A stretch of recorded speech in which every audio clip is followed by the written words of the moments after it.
Bueno, ahí ya estamos grabando, así que bueno, ahora sí, aprovecho primero en nombre del Ministerio de Ciencia y Tecnología de la provincia de Córdoba, Walter, para darte las gracias por el tiempo que has invertido en preparar esta conferencia y ahora el tiempo que vas a compartir con nosotros. También quiero agradecerle a la gente que está compartiendo con nosotros, a los espectadores que se van sumando a esta conferencia con este interesante título, ¿por qué nos pican los mosquitos? Yo les puedo asegurar que en mi caso particular me interesa muchísimo escuchar esta conferencia porque debo ser blanco de esos insectos. Así que bueno, Walter, te pido como en todas las charlas que te presentes, nos contés un poquito qué haces, dónde trabajás y después que comences con tu exposición. Adelante, Walter. Bueno, perfecto. Muchas gracias, Javier. Gracias por la invitación a participar de esta actividad sumamente interesante. Gracias al Ministerio de Ciencia y Tecnología de la provincia de Córdoba por brindar este espacio para que nos podamos comunicar, si bien lo solemos hacer en forma presencial, pero bueno, ahora lo tenemos que hacer virtualmente. Mi nombre es Walter Almirón, soy biólogo, soy doctor en ciencias biológicas, soy profesor en la Facultad de Ciencias Exactas, Físicas y Naturales de la Universidad Nacional de Córdoba, soy investigador del CONICET y trabajo en el Centro de Investigaciones Entomológicas de Córdoba. Les aclaro que entomológico quiere decir o es relativo al estudio de los insectos, que es de lo que voy a hablar. Y también en el Instituto de Investigaciones Biológicas y Tecnológicas. Es una unidad de doble dependencia, CONICET-UNC, por eso ven ustedes ahí en el logo. Bueno, ¿por qué pican los mosquitos? Es el tema de lo cual voy a hablar hoy. Yo comencé haciendo mi tesis doctoral precisamente con los mosquitos en la década del 80, trabajando con la doctora Mireia Manfrini de Breuer, del Centro de Entomología precisamente, y con la doctora Marta Sabatini del Instituto de Virología, que depende de la Facultad de Ciencias Médicas de la Universidad Nacional de Córdoba. Por aquella época se había dejado un poco el estudio de los mosquitos y de los virus que transmiten los mosquitos.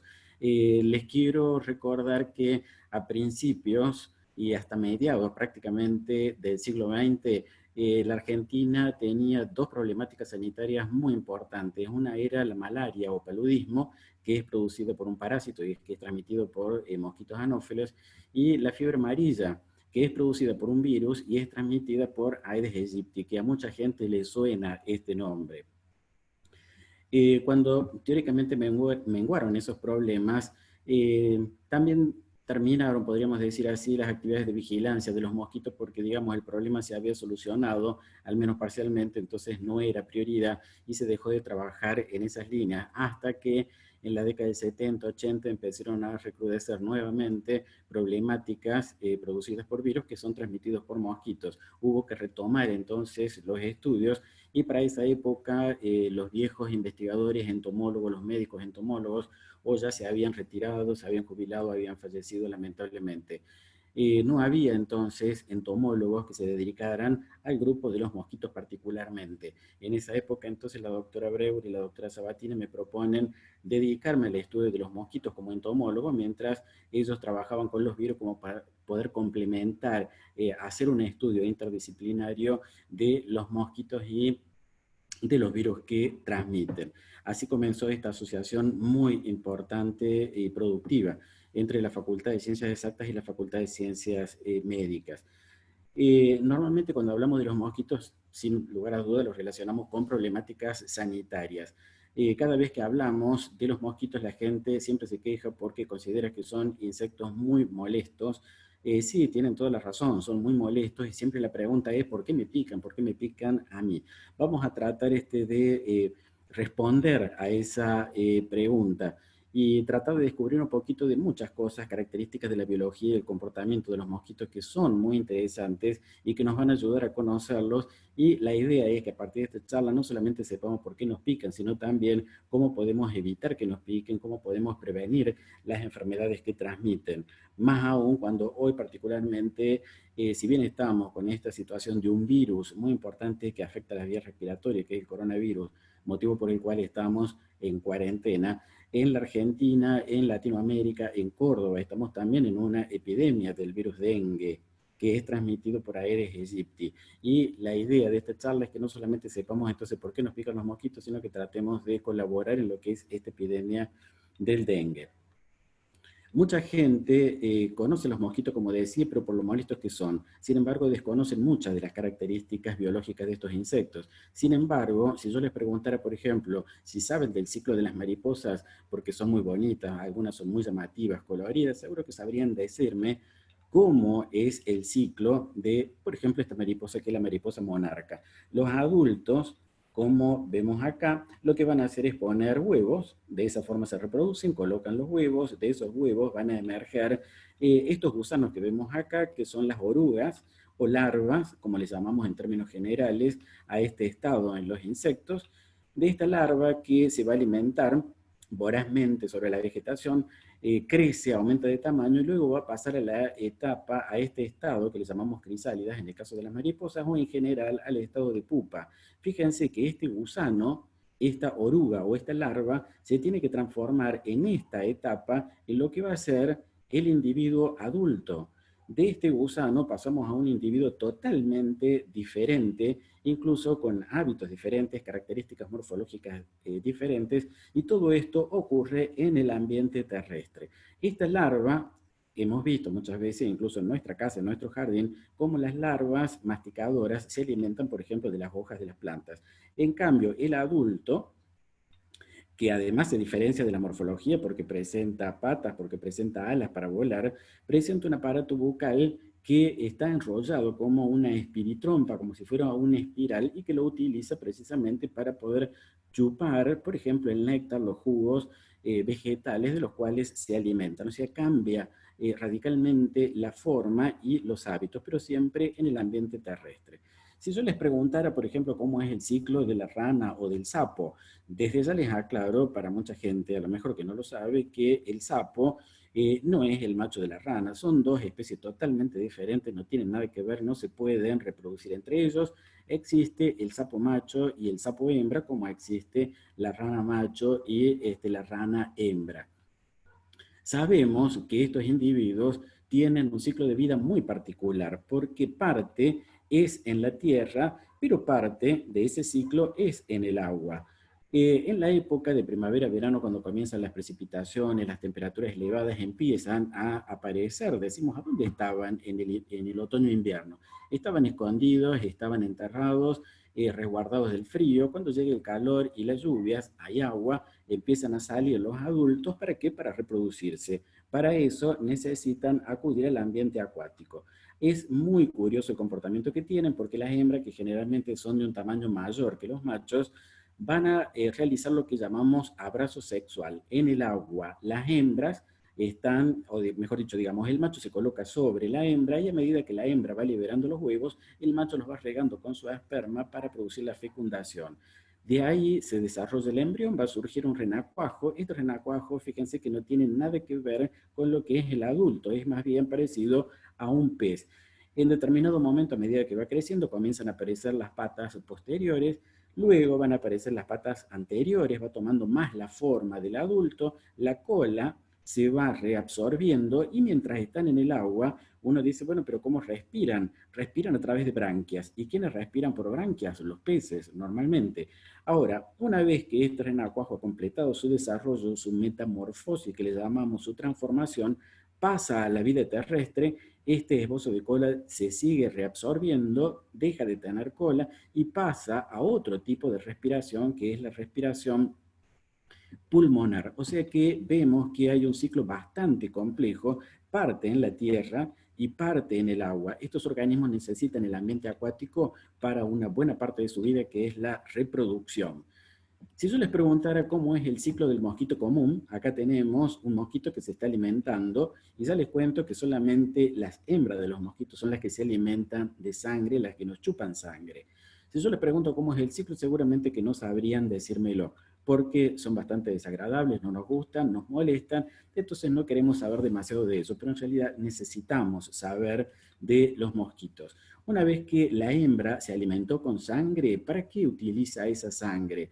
Porque necesita producir los huevos, y dentro de esos huevos se tiene que poner nutrientes, material de reserva que le brinde materia y energía a los embriones en desarrollo. Una vez que ha procesado, que ha digerido la sangre, fabrica sus huevos, se dirige al agua, como vemos acá. Esta es una hembra que está parada en la superficie del agua porque en sus patas tiene pelos que nosotros decimos son hidrófugos, es decir, esos pelos hacen como una especie de flotador que no le permite hundirse. Se va manteniendo en la superficie del agua a medida que va depositando los huevos. Pero fíjense, acá tenemos una masa que puede tener tranquilamente 200 huevos. ¿Sí? 200 huevos aproximadamente. Los va depositando de a uno y con sus patas se va ayudando para mantenerlos a flote en la superficie del agua y los va acomodando para formar lo que nosotros llamamos balsas. Esta coloración que presenta acá es porque recién están colocados estos huevos, pero al cabo de 2-3 horas aproximadamente se oscurecen porque se oxida el corio en la cubierta del huevo y toman una coloración marrón aproximadamente. Un dato curioso, para que tengamos en cuenta, hay algunas especies de mosquitos que incluso la hembra se queda en la superficie del agua cuidando a su descendencia. Es algo poco común, pero en muchos insectos ocurre que las hembras cuidan a la descendencia. Una vez que estos huevos han completado el desarrollo, que puede tardar aproximadamente un día y medio, en la época de verano, por supuesto, cuando la temperatura es óptima, se produce la eclosión de esos huevos y emerge una larva. Bueno, obviamente, imagínense, estos huevos miden aproximadamente poco menos de 1 milímetro. Las larvas, obviamente, también tienen esas dimensiones, pero se van alimentando de la materia orgánica, de los microorganismos que encuentran en el agua, van aumentando de tamaño, van creciendo, y una vez que madura esa larva, se va a transformar en lo que llamamos pupa. Es decir, básicamente hasta ahora estamos viendo lo mismo que habíamos visto en las mariposas. La pupa tarda aproximadamente un par de días en condiciones óptimas de temperatura, como para que este gusano que tenemos acá, esta larva, que es totalmente diferente del adulto, se transforme dentro de la pupa en lo que va a ser un nuevo individuo adulto. Acá tenemos en esta fotografía, esto es la pupa, se rompe la cubierta que tiene la pupa y empieza a emerger el adulto. Es realmente un ciclo extremadamente fascinante el que realizan. Repasando un poco lo que tenemos acá. Acá tenemos una hembra que se está alimentando de sangre. La larva se alimenta de materia orgánica y de microorganismos que hay en el criadero, en ese ambiente acuático. En el estado de pupa, que se va a transformar en el adulto, acá no se alimenta directamente, se guarda, digamos, y empieza a transformarse para convertirse en un nuevo adulto. Decimos entonces que los mosquitos adultos son terrestres, lo mismo que el sapo y la rana, en tanto que las formas inmaduras son acuáticos. Tenemos que conocer, y esto es muy importante, conocer este ciclo de vida de los mosquitos como para poder controlarlos y prevenir las enfermedades que ellos transmiten. Quiero hacer un poquito más de que brindemos un poquito más de conocimiento de lo que es la morfología, cómo es el cuerpo, porque después les voy a estar comentando a lo mejor de la cabeza, del tórax, del abdomen, y quiero que sepan ya a qué me estoy refiriendo. Acá tenemos un mosquito adulto, no me voy a detener en los nombres científicos para no llenarlo con demasiada información, pero fíjense que está tratando de picar sobre un dedo. El tamaño que tiene este mosquito es grande. Les digo que hay otros mosquitos mucho más grandes también, como también hay otros que son mucho más pequeños, que pueden ser la cuarta parte de este mosquito. Acá vemos esta parte que es la cabeza. Esta parte que viene acá, donde están las alas, que las vemos acá plegadas, o donde están las patas, tienen 6 patas en total los mosquitos, es el tórax, que es bastante voluminoso, abultado. Y esta otra parte, a continuación, es el abdomen. En la larva, que es muy diferente en la forma que tiene, esta es la cabeza. Acá vemos estas dos manchas, que son las manchas oculares. Los ojos, sí, tienen ojos, obviamente. Esta otra parte que vemos acá es el tórax, y esto es el abdomen, tal como habíamos visto en el adulto, las mismas partes. Este tubo que vemos acá termina en un par de orificios que le llamamos espiráculos, que es a través de los cuales rompe la tensión superficial del agua y allí entonces toma el aire para poder respirar. Obviamente que la larva nada muy bien, son activas nadadoras para buscar el alimento, para llegar a la superficie, para poder respirar, etc. Acá abajo tenemos otra larva que tiene las mismas estructuras, la cabeza, el tórax, el abdomen, pero a diferencia de esta que tiene este tubo, esta no lo tiene en la parte posterior, pero sí tiene los dos orificios que le ayudan en la respiración. Dijimos entonces que después de la larva teníamos la pupa. Acá tenemos la pupa. Fíjense, toda esta parte que tenemos acá parece una coma, en realidad, esta pupa. Esta parte que tenemos acá corresponde a la cabeza y el tórax, todo junto. Es más, acá se alcanza a ver lo que sería la cabeza y lo que van a ser los ojos. Y esto que vemos acá van a ser las futuras patas del mosquito adulto. Y esto es el abdomen que le ayuda a nadar porque las pupas nadan, se mueven también ágilmente en el agua. La larva dijimos que respira acá por la parte posterior, pero fíjense que la pupa tiene acá estos tubos, que nosotros les llamamos trompetas, que tiene aquí en el extremo esos orificios que le permiten respirar. Llegan a la superficie, toman el aire que necesitan para respirar, etc.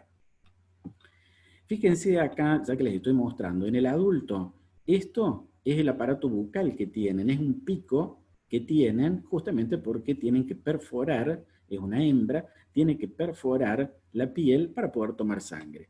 La larva no tiene ese pico, sino que tiene acá, en la parte anterior de la cabeza, donde está la boca, tiene un par de cepillos, y con esos cepillos lo que hace es mover el agua, va filtrando el agua, y ahí va obteniendo el alimento, los microorganismos, la materia orgánica, que van a entrar a su tubo digestivo para digerirlo y así obtener los nutrientes que necesitan. Si alcanzan a ver, esto que se ve acá corresponde al tubo digestivo y a los tubos respiratorios. Bueno, es demasiado detalle, vamos a pasar a la siguiente diapositiva. Dijimos que las hembras son las que pueden tomar sangre, y cuando toman sangre, o esa actividad de tomar sangre, es justamente lo que les hace importante desde el punto de vista sanitario, porque pueden transmitir entonces patógenos. En el caso de los mosquitos, esos patógenos pueden ser virus o pueden ser parásitos, como ya les había comentado al comienzo de la exposición. Fíjense, esta fotografía es una microfotografía electrónica donde se ve muy bien la cabeza, los ojos, y esto es el aparato bucal. Estos que vemos acá, que están marcados con esta flecha blanca, son los estiletes que la hembra utiliza para ir perforando la piel, para poder llegar entonces con estos estiletes hasta un vaso sanguíneo y poder tomar sangre. Esto que vemos aquí abajo, que se curva, esto es porque este mosquito obviamente no está vivo. Cuando se sacó la fotografía esta en el microscopio, esto es una funda a través de la cual se encuentran estos estiletes que son muy delicados, muy delgados. Acá vemos, esta es la funda que yo les decía, que fíjense, está como plegada. En cambio, estos son los estiletes que va a utilizar para perforar la piel. O en este caso, esta es la funda, y acá están los estiletes que utiliza para perforar y para llegar a los capilares sanguíneos y poder tomar sangre.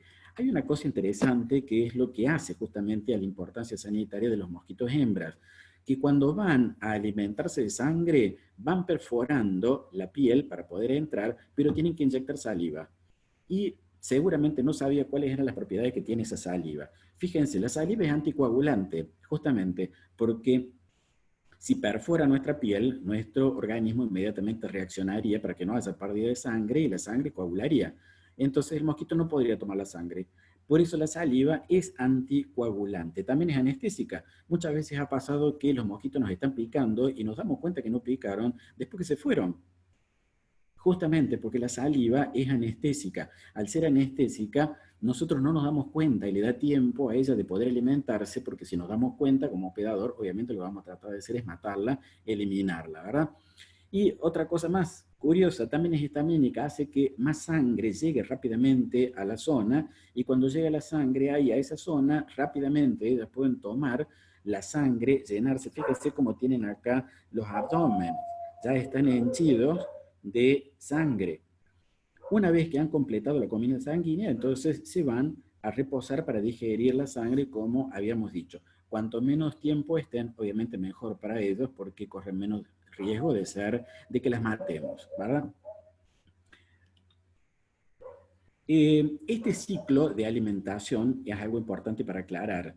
porque muchas veces la gente cree que los mosquitos viven un día. Siempre cuando preguntamos a veces en las charlas, bueno, ¿cuánto viven los mosquitos? Generalmente la respuesta es un día. No, los mosquitos viven en realidad muchos días, y a lo largo de su vida un mosquito puede hacer varias veces este ciclo de tomar sangre, digerir esa sangre, procesarla, producir los huevos, depositar esos huevos, vuelve entonces al ciclo de empezar a tomar sangre, digerir esa sangre, poner huevos, etcétera, etcétera. Y esto lo puedo hacer 3, 5, 10 veces, depende de las especies de mosquitos. Y a lo largo de su vida entonces pueden poner muchas camadas de huevos, y por lo tanto pueden poner, a lo mejor, por ejemplo, depende de la especie, las condiciones ambientales, etcétera, etcétera, 500, 600, 700 huevos a lo largo de su vida. ¿Por qué acá los sentidos? Sí, obviamente, si hablamos de nuestros sentidos, obviamente sabemos que podemos ver, que podemos oír, que podemos oler, que podemos gustar, que podemos tocar, ¿verdad? Ahora, ¿los mosquitos tienen sentidos? ¿Cómo nos detectan? ¿Cómo saben, por ejemplo, que nosotros podemos ser uno de sus hospedadores? ¿Tienen sentidos? Bueno, acá en estas fotografías, que son espectaculares porque son microfotografías, esta por supuesto está coloreada, pero acá se ve una cabeza perfecta. Estos son los ojos, esto es la base de la antena, acá vemos una antena. Fíjense, estos son los estiletes a través de los cuales toman sangre. Esta es esa funda, ese estuche en el cual están guardados los estiletes, pero como no puede entrar a través de la piel, se va plegando, en tanto que los estiletes se observan perfectamente mientras van penetrando en la piel. Fíjense esta microfotografía que vemos acá, donde vemos la cabeza, ojos. Fíjense que acá estos ojos se ven como si tuviera pelotitas. Efectivamente, cada una de estas pelotitas es un ojo simple, le llamamos nosotros. A la suma de todos estos ojos simples, van a constituir toda esta estructura que ocupa la mayor parte de la cabeza y que le llamamos ojo compuesto. Fíjense, acá también se observa perfectamente de perfil. Es decir, ¿ven los mosquitos? Seguro que ven. Por supuesto, ven formas, ven tonalidades, ven movimiento. Es decir, pueden ver tranquilamente. En esta fotografía que tenemos aquí al costado abajo hacia la derecha, se ven de frente, estos son los ojos, y esto es la base de la antena. Esta es una antena. Me doy cuenta que esta antena corresponde a un macho porque es una antena muy peluda, tiene muchos pelos y largos. Fíjense en esta otra foto que vemos acá, esta cabeza corresponde a una hembra, estas son las antenas que tiene pocos pelos. Entonces yo sé que esto es un macho. En la base de la antena, particularmente el macho, lo tiene mucho más desarrollado, más grande. Acá hay un órgano que le llamamos, tiene un nombre particular, obviamente, un nombre propio, no importa, pero se llama el órgano de Johnston. ¿Y para qué le sirve ese órgano? Ustedes se habrán percatado de que el mosquito común, el que habita con nosotros y el que nos pica de noche, cuando estamos durmiendo particularmente, por eso decimos que es muy molesto, nos pica de noche y escuchamos ese zumbido terrible que nos molesta y que no nos deja dormir. Nosotros lo escuchamos, obviamente. Eso lo produce el batir de las alas. Ahora, los machos, ¿cómo hacen para reconocer a las hembras? Justamente este órgano de Johnston, ¿para qué le sirve el mosquito macho? Para detectar esas vibraciones de las alas. Leo ahí que están levantando la mano. Javier, bueno, vos decime qué tengo que hacer. Bueno, entonces les decía que justamente en la base de la antena del macho se encuentran particularmente más desarrollados estos órganos de Johnston que le permite sentir el batir de las alas de la hembra. De esa forma se puede reconocer y decir, esa vibración corresponde a la hembra de mi especie, por lo tanto con esa hembra me puedo aparear. Es decir, hasta ahora hemos visto que ven, que escuchan. Los mosquitos entonces pueden vernos también, pueden detectar también otros estímulos que nosotros desprendemos. Por ejemplo, la temperatura del cuerpo. Nosotros somos animales de sangre caliente, entonces generamos calor que los mosquitos lo pueden detectar. ¿Y cómo los detectan? Vamos a ir a esta otra foto. Acá, por ejemplo, en la hembra, esto es la antena, les decía. En la antena se encuentran estructuras sensoriales que permiten captar diferencias de temperaturas. Sí, son, técnicamente les llamamos termorreceptores. Así como nosotros también los tenemos, por ejemplo, si vamos a agarrar una taza, por ejemplo, que esté caliente, que esté frío, un vaso que esté frío, nos damos cuenta de la temperatura. Bueno, en este caso, a través de estos receptores que están en las antenas, los mosquitos también pueden detectar diferencias de temperatura. Si hay un cuerpo caliente, se van a tratar de dirigir a ese cuerpo caliente para ver si es un posible hospedador. Como les decía, nosotros también desprendremos olores. Por ejemplo, cuando transpiramos, transpiramos en parte para eliminar materiales de desecho. Uno de los materiales de desecho que les atrae mucho a los mosquitos es el ácido láctico. En nuestro cuerpo, en nuestra piel, se encuentran bacterias, se encuentran hongos que se están desarrollando, que aprovechan esos materiales y que también contribuyen a generar olor. Bueno, en las antenas de los mosquitos también se encuentran estas estructuras sensoriales que les permiten detectar estas moléculas que están en el aire y pueden olerlas, entonces digamos así, entre comillas. Entonces, si un mosquito nos está viendo al menos la forma, está viendo movimiento, siente un cuerpo caliente, siente olor, va a tratar de volar hacia esa fuente que le está brindando todos esos estímulos. Una vez que llegan, por ejemplo, lo que van a hacer, como vemos acá en esta fotografía, es tratar entonces de perforar la piel para empezar a tomar sangre. Y en la base de lo que es el pico, no es exactamente acá porque está por debajo, digamos, la base de lo que es el pico, tienen una serie de también estructuras sensoriales que le permiten degustar la sangre y así saber si realmente es la sangre de un hospedador que le conviene o que no le conviene, si le gusta o no le gusta. Es decir, también gustan, sí, también gustan. Es decir, que son bastante parecidos a nosotros en definitiva, tienen hasta ahora varios sentidos, igual que nosotros. Acá en esta fotografía que les pongo, vemos un mosquito hembra, como ya les dije, por la antena que habíamos visto, que está parada y está posada, mejor dicho, sobre la superficie del agua. Esto sería lo que es el pico o el aparato bucal.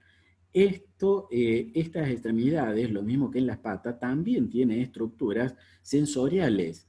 Tiene estas estructuras que le permiten detectar, por ejemplo, la temperatura, la composición química del agua, le permiten a una hembra incluso hasta saber, por ejemplo, si hay muchas larvas de la misma especie de mosquitos, de otra especie de mosquito.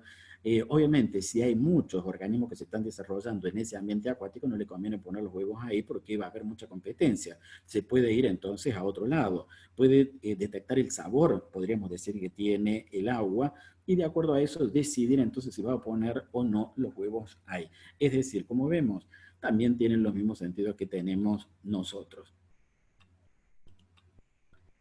En parte ya les he respondido entonces por qué nos pican los mosquitos. ¿Son selectivos los mosquitos de hembra para alimentarse? Y la verdad que sí, en algunos casos, por ejemplo, se alimentan o de mamíferos, como pueden ser, por ejemplo, caballos, vacunos.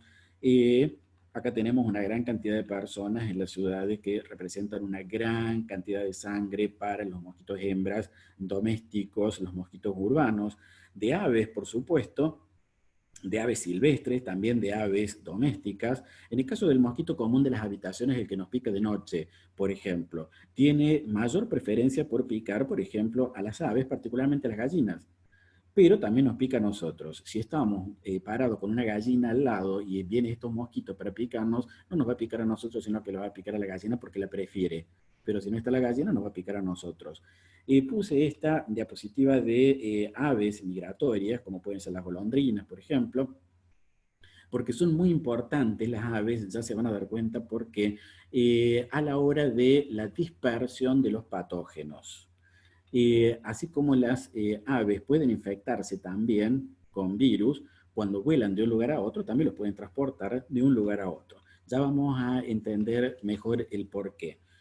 A ver, ¿qué pasa con qué puse acá? Un yacaré, una serpiente. ¿Será que los mosquitos también, o hay mosquitos que también se alimentan de animales de sangre fría? Sí, efectivamente, también hay mosquitos que se pueden alimentar sobre reptiles. Claro, ustedes pensarán, pero tiene esas escamas, esas placas. Bueno, pero entre las escamas o entre esas placas, la piel es más delgada y ahí sí pueden aprovechar para alimentarse, o en la zona de los ojos, hocico, donde la piel es más delgada. Es decir, que se vienen alimentando de aves, de mamíferos, de reptiles, bueno, que vemos acá. En esta linda diapositiva seguramente les llama la atención esos ojos enormes que corresponden a una rana. Acá vemos un mosquito muy bonito porque tiene estas escamas celestes eh, que son muy llamativas. El patrón de esas escamas permite diferenciar especies. Este es un macho, fíjense en las antenas, pero la escala que les puse acá, estos mosquitos son de los más pequeños, 4 milímetros apenas, son muy pequeños. Acá tenemos una hembra, y no sé si se dieron cuenta, pero si bien este es el ojo, esta es la cabeza, ¿qué tenemos acá? Justamente hay un mosquito de este tipo que se está alimentando sobre esta ranita. Sí, las ranas también pueden ser utilizadas como fuente de alimento por algunas especies de mosquitos. Peces, no, bueno, pero los peces se encuentran en el agua. No sé si habrá mosquitos que, se preguntarán ustedes, ¿habrá mosquitos que puedan alimentarse, tomar la sangre de los peces? Bueno, les cuento que sí, porque hay peces que les llamamos los saltarines del fango, por ejemplo, que se encuentran en Asia, en África, en zonas costeras, con los cambios de las mareas, cuando baja el agua quedan huecos, por ejemplo, con un poco de agua, y ahí se pueden refugiar también estos peces que aprovechan para salir y alimentarse también en las costas. Pero fíjense estas, las aletas torácicas, que son bastante fuertes, es más, no solamente son saltarines, sino que también pueden caminar, digamos, en el barro. La piel que presentan es bastante delgada, frágil, y puede ser entonces fácilmente atravesada por esos estiletes de los mosquitos hembra y pueden tomar sangre, entonces también de peces.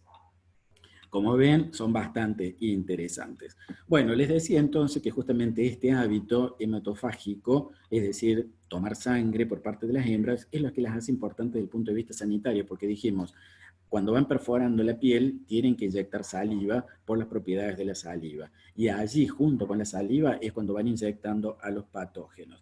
Entonces pueden transmitir parásitos, como ya dije, de la malaria o paludismo, pueden transmitir estos nemátodos que producen filariosis o elefantiasis, y también pueden transmitir muchos virus. Por ejemplo, virus de las encefalitis, ya les voy a comentar algunos casos, dengue, fiebre amarilla, etcétera.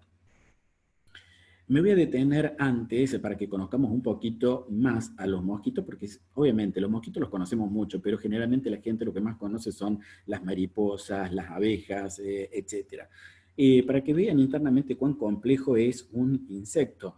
Recuerdo que en unas clases que estaba dando en un bachillerato para adultos hace muchos años atrás, una de mis alumnas, cuando dibujaba en el pizarrón el esquema de cómo sería un insecto en general, le decía, bueno, esta es el abdomen, ¿verdad? Esto es el tórax y esto es la cabeza. En la parte superior del abdomen se encuentra el aparato circulatorio, el corazón, que tiene como una serie de cámaras que se contraen para expulsar la sangre hacia la parte anterior del cuerpo. Y me dice, pero tiene corazón.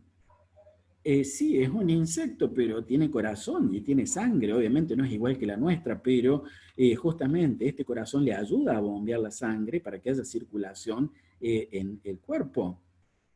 Tiene, como vemos acá también, ven que acá dice cerebro. Sí, tienen cerebro también. Cuando dicen eso de cerebro de mosquito, bueno, ojo, che, porque los mosquitos también tienen cerebro, los insectos tienen cerebro. Bueno, tiene entonces el cerebro, pero fíjense que continúa acá en la parte ventral, llamamos nosotros, digamos, la parte de la panza, todo lo que es este cordón nervioso.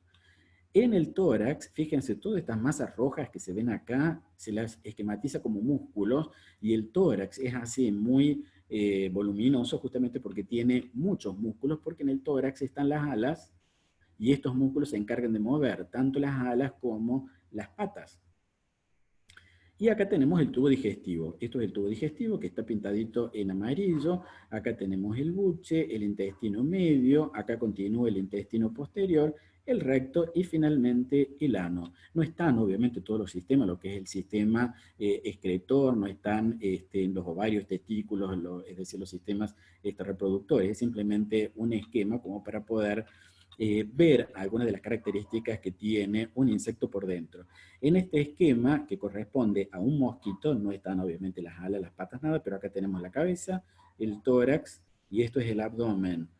Acá tenemos el tubo digestivo por donde entra la sangre, lo que está en verde son las glándulas salivales, la sangre entra por acá, pasa por el intestino medio, continúa, acá tenemos el recto y el ano. Cuando un mosquito toma sangre, por ejemplo, ahora que estamos en una epidemia de dengue, supongamos un mosquito Aedes aegypti que está picando a una persona que justamente está infectada con el virus dengue y está en el periodo de viremia, es decir, que esa persona está produciendo virus y esos virus están en la circulación periférica, o sea que cuando un mosquito pica, no solamente toma sangre, sino que también toma al virus.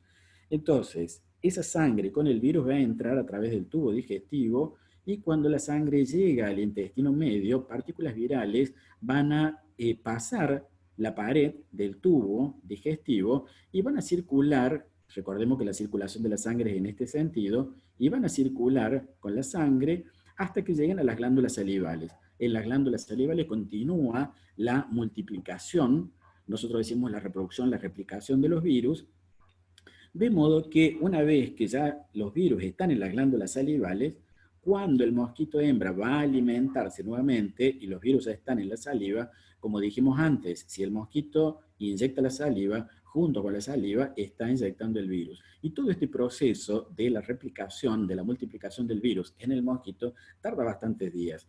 Esta es otra razón más por la cual decimos los mosquitos en realidad viven muchos días, viven mucho tiempo para poder realizar todas estas funciones.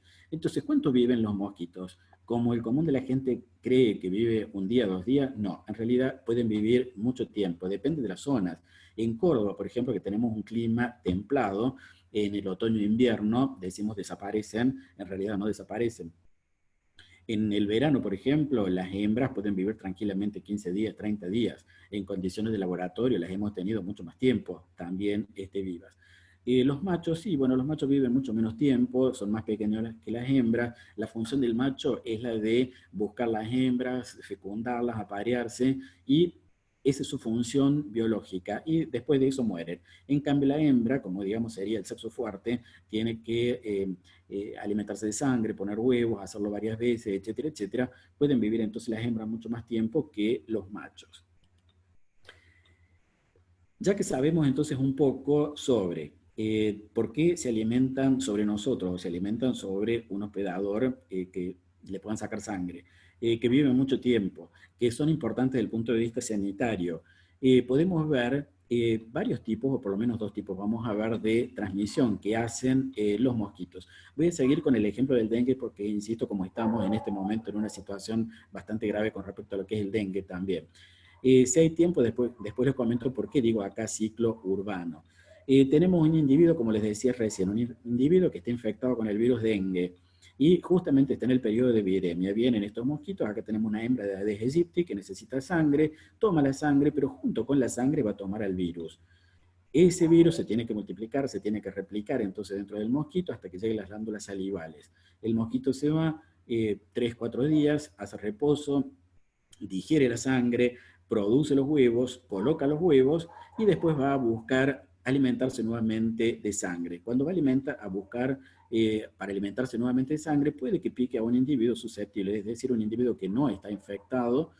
Este individuo entonces, si le inyecta la saliva con el virus, este individuo se va a infectar, ¿verdad?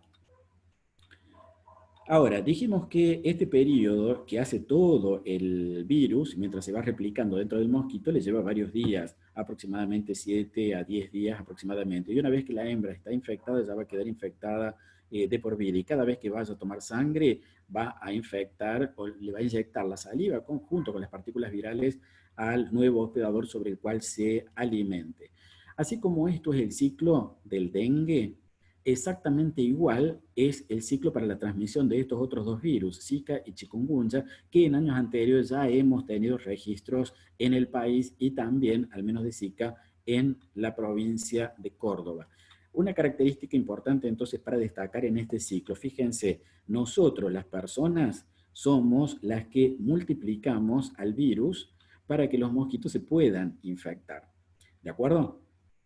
Veamos el caso siguiente. En este caso se trata del virus encefalitis de San Luis, que produce justamente un cuadro de encefalitis. Lo de San Luis no es por nuestro San Luis, sino porque se lo descubrió por primera vez en la ciudad de San Luis, pero en los Estados Unidos, allá por 1933.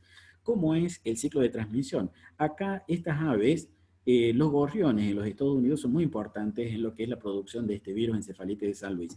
Y hay muchas especies de mosquitos, entre ellas Culex fasciatus. Desde ya les voy adelantando que Culex fasciatus es el mosquito común. ¿Sí? Así como este mosquito común está en los Estados Unidos, también está en Argentina, lo tenemos en Córdoba y está en nuestras casas. O sea que es un mosquito que tiene una distribución amplísima.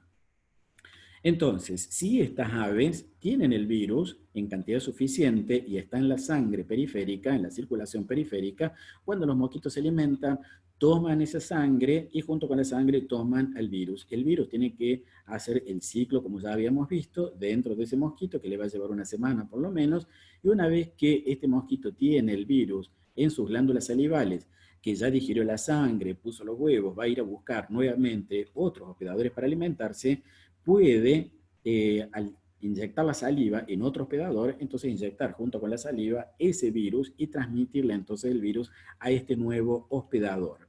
Es decir, que en este caso son las aves las que se encargan de amplificar, decimos nosotros, es decir, de multiplicar el virus para infectar a los mosquitos. Ahora, este mosquito común, como dijimos, lo tenemos nosotros en nuestra casa, es el que nos pica de noche. Estos mosquitos, y en los Estados Unidos junto con otras especies como esa que les marqué aquí abajo, se pueden alimentar sobre otros hospedadores, por ejemplo, sobre caballos, sobre nosotros. Cuando nos inyectan la saliva, nos están inyectando el virus, y es que están infectados, obviamente. En ese momento nos estamos infectando. En el caso de los equinos particularmente, no desarrollan enfermedad para este virus, pero en el caso de los humanos sí podemos desarrollar enfermedad. No sé si vale aclarar, pero infectarse no es lo mismo que enfermarse. Hay personas, por ejemplo, que en este momento seguramente están infectados de dengue, pero ni se enteraron ni se van a enterar porque no hacen una enfermedad. Se infectan, pero el cuerpo responde ante esos virus, se defiende y no se enferma. En cambio, hay otras personas que a lo mejor se infectaron y como el cuerpo posiblemente esté debilitado, si tiene otras enfermedades concomitantes, etcétera, etcétera, sí puede manifestar la enfermedad. Entonces, infección y enfermedad no es lo mismo. Son situaciones distintas. En este caso, en el virus de la encefalitis entonces de San Luis, los equinos y los humanos decimos que somos hospedadores terminales porque no nos podemos infectar, no podemos enfermar, pero no vamos a hacer virus en cantidad suficiente como para infectar a mosquitos. En este ciclo, entonces, intervenimos aves, mosquitos y mamíferos, como podemos ser los equinos y nosotros mismos, ¿sí? Hay diferencias en cuanto a los ciclos. Me voy a detener un poco más en lo que es el dengue y el Aedes aegypti, porque necesitamos en este momento bastante importante tratar de frenar también esta epidemia, de cuidarnos no solamente del coronavirus, sino también del virus dengue. Este mosquito, el Aedes aegypti, es vector de varios virus, además de parásitos también, pero ahora nos interesan los virus. El virus Zika, el virus dengue, el virus chikungunya. Históricamente también era muy importante como vector del virus fiebre amarilla. ¿De dónde es originario este mosquito? ¿Por qué ese nombre que tiene? Aedes quiere decir molesto y aegypti porque se supone que proviene de África, de la zona de Egipto, y en el siglo XVII aproximadamente, obviamente la globalización no es algo de ahora, ya existía hace mucho tiempo. A través de los barcos, el comercio, el transporte de mercaderías, de distintas cosas, etcétera, etcétera, también se podía transportar a los mosquitos accidentalmente, no porque quisieran. Y también, por ejemplo, virus, si es que esos mosquitos venían infectados, así como llegó también, por ejemplo, el virus de la fiebre amarilla a América. Les decía que si conocemos a los mosquitos, por eso es la intención de esta charla también, si conocemos a los mosquitos podemos prevenir muchas enfermedades. Y la principal forma de evitar o de prevenir muchas enfermedades que transmiten los mosquitos es manteniendo los niveles poblacionales de mosquitos en niveles muy bajos que no impliquen riesgo. Cuanto menos mosquitos haya, menor es el riesgo de que puedan transmitirnos patógenos. ¿Cómo es el ciclo de vida o el ciclo biológico de este mosquito Aedes aegypti? Recordemos que los mosquitos tienen una etapa acuática y una etapa terrestre. Los adultos, entonces, tanto el macho como la hembra, se alimentan de néctar o de jugos azucarados, por ejemplo, en las frutas, cuando están muy maduras, producen exudados que son muy ricos en hidratos de carbono, que el macho particularmente necesita para esa energía que necesita fácil, rápida, para poder volar, por ejemplo, para buscar a la hembra parearse, y ese cumple su función, digamos. Las hembras, además de alimentarse de néctar, también dijimos que son hematófagas, es decir, toman sangre y lo hacen durante el día. Esta es una forma muy fácil de poder darnos cuenta si tenemos en nuestra casa, aun cuando no los veamos, de darnos cuenta si tenemos a estos mosquitos en nuestra casa, sabiendo que son diurnos. Si estamos dentro de la casa, en el patio, en el jardín, es decir, en las inmediaciones de la casa, es de día, y sentimos que nos pican, aunque no lo veamos, seguramente es Aedes aegypti. Esta hembra, entonces, una vez que se alimentó de sangre, está en condiciones de poner los huevos. Lo curioso es que va depositando los huevos, no como el primer ejemplo que vimos ahí, esa masa de huevos en la superficie del agua, sino que los va a colocar en la pared de los recipientes, como seguramente ustedes ya sabrán, y los va depositando y los va pegando de a uno por uno en la pared del recipiente, pero sobre el nivel del agua, es decir, en un ambiente que tiene la humedad que necesita, digamos, ese huevo como para poder desarrollarse. Una vez que esos huevos han completado el desarrollo, están en condiciones de eclosionar, pero obviamente que el agua los tiene que cubrir. Cuando se producen las lluvias, cuando regamos y entra agua en los recipientes que tienen huevos adheridos en sus paredes, el agua, cuando los cubre, es el estímulo como para que puedan eclosionar. Entonces va a surgir la larva. Obviamente, estos huevos, como dije antes, miden poco menos de 1 milímetro. Entonces van a emerger las larvas, y miden también poco menos de 1 milímetro, pero se van alimentando en el recipiente, en el criadero donde están, van creciendo, van aumentando de tamaño hasta que madura esta larva y dijimos pasa al estado de pupa. Dijimos que la pupa no se alimentaba, en un par de días esta pupa de origen al adulto nuevamente, y así tenemos entonces el ciclo de este mosquito. Como dijimos, las hembras pueden vivir tranquilamente 30 días, tiempo suficiente, digamos, como para alimentarse muchas veces e infectar a mucha gente. Y el tiempo de desarrollo, que no lo había dicho hasta ahora, del huevo, de la larva y de la pupa, puede ser aproximadamente de una semana, si las condiciones son óptimas en cuanto a temperatura. O sea que es un desarrollo bastante rápido. Y otra cosa, bueno, remarco acá como el periodo de incubación extrínseco, es decir, todo ese ciclo que les conté que hacía el virus, por ejemplo, dentro del cuerpo del mosquito para llegar hasta las glándulas salivales. A eso se le llama periodo de incubación extrínseco. Es de unos 10 días aproximadamente, es decir, esto nos da la pauta de que realmente los mosquitos viven muchos días. Entonces tenemos que tener mucho cuidado. Vamos haciendo un repaso para ir cerrando. Las hembras de Aedes aegypti las podemos reconocer fácilmente si estamos en nuestra casa y sentimos que nos están picando durante el día, como dije recién. Vuelan bajo, y por eso muchas veces nos pican preferentemente, además que sienten, por ejemplo, el olor, la temperatura en los pies, en las piernas, entonces fácilmente nos pueden detectar. Por eso también es un poco difícil verlo, porque están volando bajo, nos inyectan una saliva que es anestésica, no nos damos cuenta que nos están picando. Bueno, pero estas características nos pueden ayudar a reconocerlo. ¿Dónde se crían estos mosquitos? Pensemos que los mosquitos, a lo mejor ustedes no lo sabían, pero nosotros tenemos una historia de vida en la faz de la Tierra de hace pocos cientos de años, perdón, de miles de años, 100.000 años, por ejemplo. En cambio, los mosquitos tienen más de 100 millones de años en la faz de la Tierra. Antes, cuando no existían las cubiertas, los floreros, los baldes, etcétera, etcétera, se desarrollaban, se criaban, por ejemplo, en los huecos de los árboles, en las axilas de las hojas. Pero cuando aparece el hombre, empieza a brindar otro tipo también de recipientes que son criaderos para estos mosquitos. ¿Cuántas veces hemos visto esta situación, por ejemplo, de cubiertas tiradas en varios sectores de la ciudad? Muchas veces hay prácticas, por ejemplo, de juntar el agua de lluvia, ya sea para regar las plantas o porque necesitamos el agua donde no hay una buena distribución del agua de red. En los cementerios, ¿cuál es la cultura generalmente en nuestro caso? Poner floreros con flores y les ponemos agua para que se mantengan durante mucho más tiempo. Bueno, todos estos lugares los utilizan estos mosquitos justamente como lugares para criarse. En nuestra casa nos gustan mucho las plantas acuáticas, como decía, en lugares donde no hay una buena distribución de agua de red, los baldes, incluso este tacho que tenemos acá de 200 litros, también es un buen criadero, a pesar de que es un tacho enorme, pero ahí también se pueden criar. Fíjense que está tapado, hace un ambiente sombrío y le da las condiciones que necesitan justamente estos mosquitos. Posiblemente algunos preguntarán, bueno, las piletas, de natación. Por lo general las piletas de natación son grandes, están a pleno sol, mientras se las mantiene limpia, con el cloro, con todos los productos que se le ponen normalmente, no son lugares de cría de este mosquito Aedes aegypti. Para nada.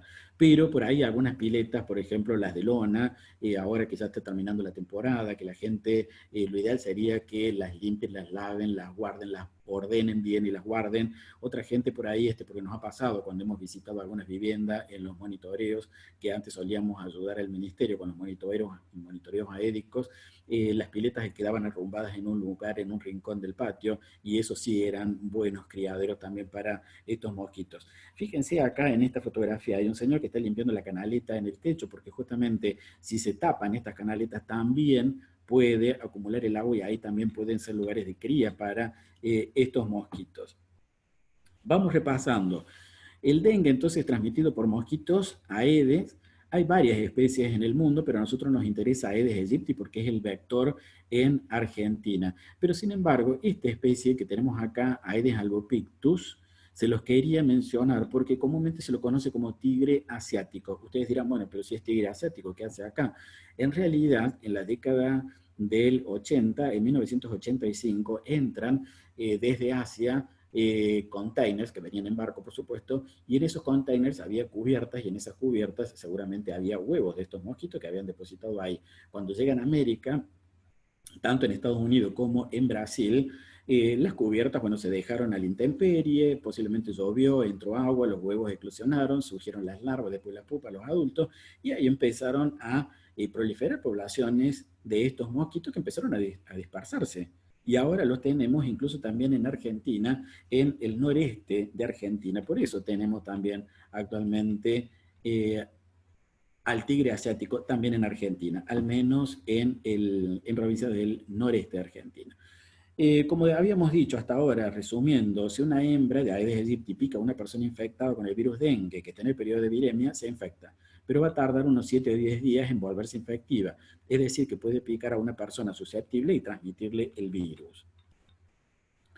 Una vez que el mosquito hembra se infectó, queda en esa condición de por vida, dijimos que cada vez que pica, como tiene que inyectar la saliva, inyecta también al virus a esa persona que está picando. Y lo más importante a tener en cuenta es que estos mosquitos son excelentes vectores. ¿Y por qué fundamentalmente? Porque son muy sensibles. Supongamos que nos está picando en el tobillo y yo ni me di cuenta, ni lo vi, y de pronto me muevo, apenas muevo el pie, se van. Esto quiere decir que va a tener que empezar, sin haber completado la comida sanguínea, se van a buscar a otra persona, tienen que repetir el mismo proceso, empiezan a perforar la piel, inyectan la saliva y empiezan a tomar sangre. Y lo van a hacer tantas veces como sea necesario hasta que completen la comida sanguínea, es decir, que su abdomen quede lleno de sangre. Entonces puede picar, para poder completar esa comida sanguínea, puede picar a muchas personas antes de hacerlo. Y cada vez que picó, si estaba infectada, estuvo transmitiendo el virus. Por eso son excelentes vectores. El dengue es una problemática que va más allá de lo que es el virus, el mosquito y la persona, porque hay que verla en un contexto, en un ambiente físico y social. Y este componente social es clave. Así como yo les dije al principio que habíamos comenzado a trabajar en asociación con el Instituto de Virología, es decir, estudiar al virus y al mosquito, el componente social ahora es muy importante, es clave incorporarlo, porque justamente en lo que más está fallando es el componente social. Cómo llegar a cambiar una conducta, un hábito en las personas es muy difícil. Pero hoy por hoy es el componente más importante a tener en cuenta. ¿Cómo podemos prevenir el dengue? Controlando los mosquitos adultos. Obviamente, como decía, si hay pocos mosquitos adultos, la probabilidad de que transmitan, primero, la probabilidad de que se infecten y después que transmitan es muy baja. Ahora, en este momento, la cantidad de mosquitos adultos que hay es enorme. En el mes de febrero, por ahí, cuando se hicieron los índices aédicos, había sectores, barrios de la ciudad de Córdoba que tenían índices del 30, del 50%, es decir, una de cada 2 casas tenía criaderos de mosquitos. Obviamente que eso es una barbaridad. En términos de porcentajes, si hablamos en términos de porcentaje, cuanto menos riesgo hay, si en una localidad, por ejemplo, como Córdoba, hubiera menos del 1% de viviendas infestadas con estos mosquitos, el riesgo sería bajísimo de transmisión. Pero como les decía, en algunos sectores de la ciudad había 30, 50%, obviamente que las chances de transmisión eran todas. No ofrecer lugares como estos criaderos, no sé si alcanzan a ver ustedes acá esta hilera un poco más oscura, no es que sea sucio, no es que esté sucio, bueno, está sucio, digamos, este recipiente, pero todo esto que se ve acá, en realidad, si pudiéramos ampliar la foto, veríamos que son huevos de Aedes aegypti que están pegados ahí a la pared del recipiente. En realidad esta problemática es una problemática de saneamiento doméstico. Doméstico porque se trata de un mosquito doméstico, está con nosotros, vive con nosotros, nosotros le damos la casa y la comida. Si no tuviéramos, si nosotros nos encargáramos de eliminar los criaderos de estos mosquitos, o sea, nosotros con nada de gasto, cada uno de nosotros, cada familia en su casa, si eliminamos todos los criaderos con medios físicos, descartando todo lo que nos sirve, dando vuelta las botellas, los frascos que tenemos que mantener en la casa para que no acumulen agua y sin tener que utilizar insecticidas, estaríamos previniendo, controlando, pero obviamente no lo estamos haciendo porque estamos ahora en plena epidemia de dengue. No quería dejar pasar esta situación que tiene que ver con el componente social, económico, político, muchas veces, porque esta partecita de la historia que quiero contarles, ustedes en el mapa van a ver que corresponde a la distribución de Aedes aegypti en América. No es un problema nuevo de estos mosquitos en Argentina ni en Córdoba, en América, en el mundo. En la década del 30, como les había dicho, el problema principal que tenía Argentina en cuanto a enfermedades era la fiebre amarilla y el paludismo. La fiebre amarilla que se transmitía por el Aedes aegypti. En la década del 40, en 1947 más precisamente, la Organización Panamericana de la Salud comienza una campaña de erradicación. Esa palabra es muy fuerte porque en este momento nos olvidemos de hablar de eliminar, de erradicar a un mosquito. Pero en ese momento se hizo una campaña vertical donde se usó, obviamente no es que estoy diciendo que estoy a favor de los insecticidas, pero se usó una gran cantidad de insecticida, se pasaba casa por casa, se tiraba el insecticida para que se murieran todos los mosquitos. Bueno, se supone que en la década de 60, 1963, la Organización Panamericana de la Salud dice, bueno, Argentina es un país libre de Aedes aegypti. Por eso incluso lo vemos acá, que no está coloreado. Y una buena parte de América Latina no está coloreada, porque justamente con esa campaña se había eliminado a estos mosquitos. Pero cuando, como comenté al principio, pasó el problema y se acabaron los programas de vigilancia, de controles, etcétera, etcétera. ¿Qué pasó? En 1986 teníamos de nuevo a estos mosquitos Aedes aegypti, a ver si encuentro acá el mouse. Bueno, pero ustedes ubíquense en Misiones. 1986 estaban de nuevo estos mosquitos en Misiones. 1995 tenían exactamente la misma distribución que tiene actualmente. Es decir, todo lo que se había hecho para lograr la erradicación se perdió, lamentablemente. Bueno, es decir, no aprendemos, me parece, ¿no? Es lo que quería decir con esto. Además de la Aedes aegypti, hay muchas otras especies de mosquito, hay muchas especies de mosquito en el mundo, muchas de ellas realmente muy interesantes en términos de la morfología que presentan, la biología, el comportamiento que presentan. No nos podemos detener en todos ellos, pero en la ciudad de Córdoba, por ejemplo, hay 20 especies de mosquitos y hasta ahora les he hablado de uno solo o dos, de Aedes aegypti y de Culex quinquefasciatus, que es el mosquito común. A Culex quinquefasciatus casi que ni lo nombré todavía. En la provincia de Córdoba hay unas 50 especies.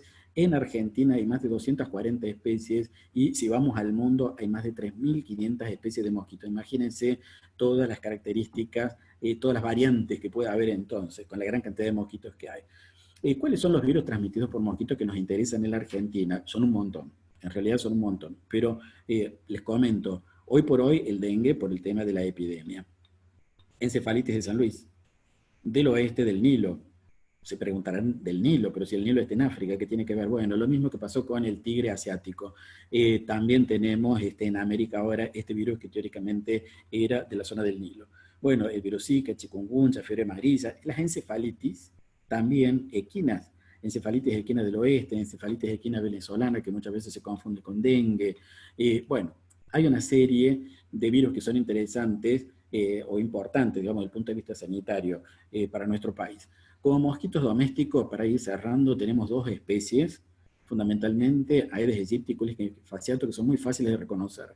Como ya dijimos anteriormente, para el Aedes aegypti todas las características, y si lo comparamos con el Culex fasciatus, si el Aedes aegypti pica de día, el Culex fasciatus pica de noche. Si escuchamos el zumbido mientras estamos durmiendo, fácilmente nos damos cuenta de que se trata del mosquito común. Pica en cualquier parte del cuerpo que esté expuesta, obviamente. Fíjese la coloración, que es muy diferente. Aedes aegypti, la verdad que me gusta mucho más, es mucho más bonito cuando uno lo ve a la lupa, es todo negro con estos reflejos o con estos diseños plateados que presenta, que es muy bonito. El mosquito común es más bien amarillento, un marrón clarito, son aproximadamente del mismo tamaño y la verdad que son muy molestos, bulliciosos, etcétera. Este mosquito común, que es el que nos pica de noche, es muy importante que lo tengamos en cuenta también porque transmite el virus encefalitis de San Luis.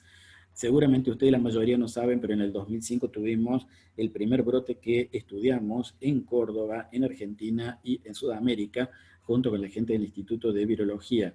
Estudiamos ese primer brote de encefalitis de San Luis. Es todo un tema aparte realmente. Y bastante seguido tenemos reportes de casos de encefalitis de San Luis en distintas provincias de la Argentina.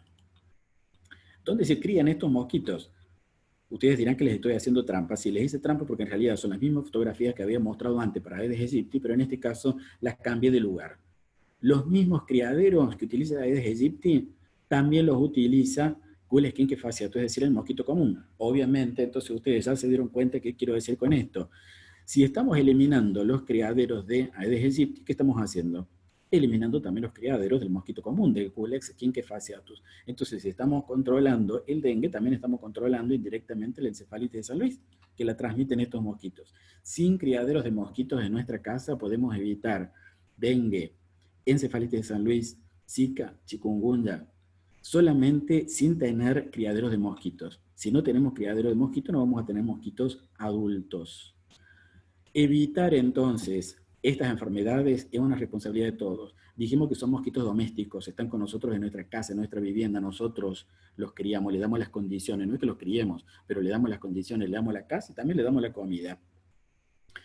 Obviamente que hay espacios públicos que se tendrán que hacer cargo de las autoridades que correspondan, ya sea el municipio, la provincia, la nación, etc. Pero fundamentalmente, como se trata de mosquitos domésticos, somos nosotros los principales responsables en evitar la transmisión de estas enfermedades. Bueno, ya sabemos entonces por qué nos pican los mosquitos, cómo nos detectan, los sentidos que tienen para poder detectarnos. Una vez que se alimentaron, digieren la sangre, se van a reposar, ponen huevos, se reproducen, y cuando se alimentan, de paso, junto con la saliva, nos pueden inyectar algún patógeno, virus particularmente. Ahora que sabemos todo esto, que conocemos más de la biología de los mosquitos, ¿qué tenemos que hacer? Lo que estamos haciendo ahora. Nos tenemos que quedar en casa. Sí, nos quedemos en casa por otro virus, el coronavirus. Pero ya que estamos en casa, que nos tenemos que quedar en casa, también nos cuidemos del dengue. Evitemos los criaderos de mosquitos, evitemos que nos piquen los mosquitos. En este momento justamente lo que hay que hacer es eso, evitar que nos piquen los mosquitos, porque hay una alta probabilidad de que esos mosquitos estén infectados. Usemos repelente, usemos el insecticida doméstico que tenemos normalmente en nuestra casa, si sentimos que hay mosquitos en el interior de la vivienda, por ejemplo. Usar ropa, obviamente, por suerte se refrescó, entonces estamos usando más ropa que cubre el cuerpo. Entonces, bueno, son todas estas medidas, pero fundamentalmente tratemos de evitar las picaduras de los mosquitos. Y ahora nos pongamos a revisar en nuestra casa, en el patio, en el jardín, incluso en el techo de la casa, que no tengamos criaderos de mosquitos. Si vemos que hay un recipiente que tiene agua y de pronto en ese recipiente vemos que hay como gusanitos, tiremos el agua, porque si eran larvas de mosquitos se van a terminar muriendo y de esa forma estamos ayudando a prevenir también el dengue. Bueno, creo que quedan muchas cosas en el tintero a lo mejor para decir, pero bueno, no tenemos mucho tiempo tampoco.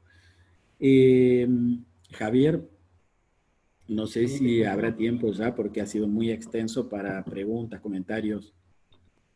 Sí, ya de hecho hay algunas preguntas ya en el chat, así que ya vamos a ir contestando. Yo lo primero que quiero, Walter, es agradecerte enormemente, realmente ha sido una charla magnífica, hemos aprendido muchísimo y yo sé que, bueno, es tu especialidad y tener un especialista de tu calibre hablándonos de estas cosas realmente es algo muy interesante. Bueno, lo que sí vamos a hacer ahora, vamos a habilitar las preguntas. Pueden levantar la mano o pueden escribirlas en el chat. Hay varias preguntas que yo les voy a ir leyendo a Walter.